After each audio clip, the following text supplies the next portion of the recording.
ကျွန်တော်ခုတက်လာပြောတာကကျွန်တော်ပြောဖို့မိတ်ကြံခဲ့တဲ့စကားလေးကျွန်တော်တက်လာပြောချင်ဖြစ်ပါတယ်ကျွန်တော်ဘာတွေပြောချင်လဲဆိုတော့ငါသိငါတက်ငါပဲနားလဲတယ်ငါကောင်ကတကိုးရှင်ပါဆိုတဲ့လူတလိษံမောင်ပြောချင်တယ်ငါနိုင်ငံတစ်ခုလုံးမပြောချင်ဘူးအိမ်မီဇန်မသိသိချာချာနားထောင်သွားငါပုတ်တွေ့နေပေါ့မင်းလဲတဝဲမှာငါတဝဲသားတနိုင်ငံလုံးချီငါမပြောဘူးနော်တနေသားဤတိုင်းဆိုတာမင်းရဲ့မွေးရဲ့ဇာတိမင်းချစ်မြုပ်တဲ့နေရငါတို့အခုတဝဲမှာမင်းတို့လူမျိုးဖြစ်တဲ့ငါလူမျိုးဖြစ်တဲ့တဝဲလူမျိုးတွေသိနေကြတယ်မင်းကတကိုးရှင်ဆိုတော့မင်းဘာလုပ်ပေးမလဲမင်းဘလို့လုပ်ပေးမလဲငါစောက်ကြည့်မယ်မင်းကကို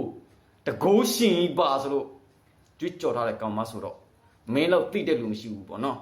မြင်ငင်လျင်လှုပ်တာတော့မင်းဒေါသထွက်လို့ဆိုတော့စွမ်းဆက်ကကဘာမှမသေးဘူးဖြစ်တဲ့အတွက်ငါတို့အခုမင်းလူမျိုးငါလူမျိုးဖြစ်တဲ့ဒဝဲလူမျိုးတွေသိနေကြတယ်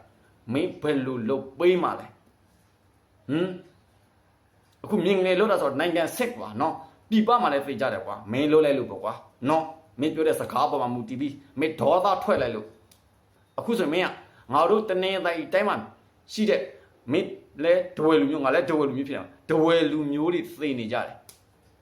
မသိအောင်မင်းပြုံးပြမှာလားဒါမှမဟုတ်မင်းမဲပြမှာလားငါအဲ့ဒါစောက်ကြည့်မယ်ပါစကငွေမပေးရတိုင်းလိမ်မကုန်တိုင်းရှောက်မပြောနဲ့ကြားလာအင်းစံမင်းဟာဘာနဲ့လာတရတူလဲလို့တရားကျိုးမချီတဲ့ခွေးလို့အစမစားတဲ့တောင်းစားတဲ့မင်းဆက်ကပို့ဆိုးလာတယ်သိလားဆေးမမိတော့ဘူးအင်းစံမမိတော့ဘူးဘာဖြစ်လို့လဲအခုချိန်မှာလူတွေရဲ့ရင်ထဲမှာသိလားပူဆွေးသောကရောက်နေတဲ့အချိန်မှာမင်းရဲ့စကားတစ်ခွန်းကြောင်းနဲ့မလို့အပ်ပဲနဲ့စူပွားသွားတယ်မင်းမှာကိုချင်းစာတဲ့စိတ်လုံးဝမရှိဘူးသိလားဘာဖြစ်လို့လဲဒီမြင်ကလေးတွေမှာမင်းမိဘတွေမှာပါမမသွားတာမင်းမိဘတွေပါသွားရင်မင်းဒီစကားပြောထွက်လာမှာမဟုတ်ဘူးအခုဒီမှာငါတို့ရဲ့နာဂတ်မဲ့နေချင်မှာပြည်ပမှာပြည်တွင်းမှာရောပြည်သူတွေမှာဘလောက်ထိသောကပူဆွေးရောက်နေမလဲဆိုတာနှစ်ခါဆူဆောင်းလာတဲ့ဒီဖတ်မျိုးလေးတွေပျက်စီးသွားတာဘလောက်ထိငိုကြွေးနေရမလဲဆိုတာမင်းကိုချင်းစတိုက်ရင်မင်းဒီစကားတွေပြောလို့ထွက်မှာမဟုတ်အဲ့ဒါကြောင့်မင်းရဲ့အုံနှောက်ထဲမှာလူတိတာမရှိဘူးလူထဲမှာမင်းကလူသိလားသုံးစားမရတဲ့လူမြမမြေပေါ်မှာနေပြီးမြေလေးတဲ့ဆင့်မရှိတဲ့လူ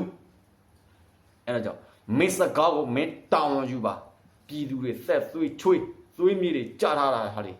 နော်ဘဝတွေဆုံးရှုံးထားတဲ့အိုးအေးတွေဆုံးရှုံးထားတဲ့ဟာလေမင်းစကားကိုမင်းတောင်းယူပါလို့ပြောချင်တယ်မင်းတောင်းယူမှုတောင်းခံမှုမရှိဘဲနဲ့ဒီစကားတက်ပြောထားတာဖြစ်တဲ့အတွက်တောင်းယူမှုတောင်းခံမှုရှိအောင်မင်းဘက်ကတုတ်ပြန်လာမဲ့စကားတွေကို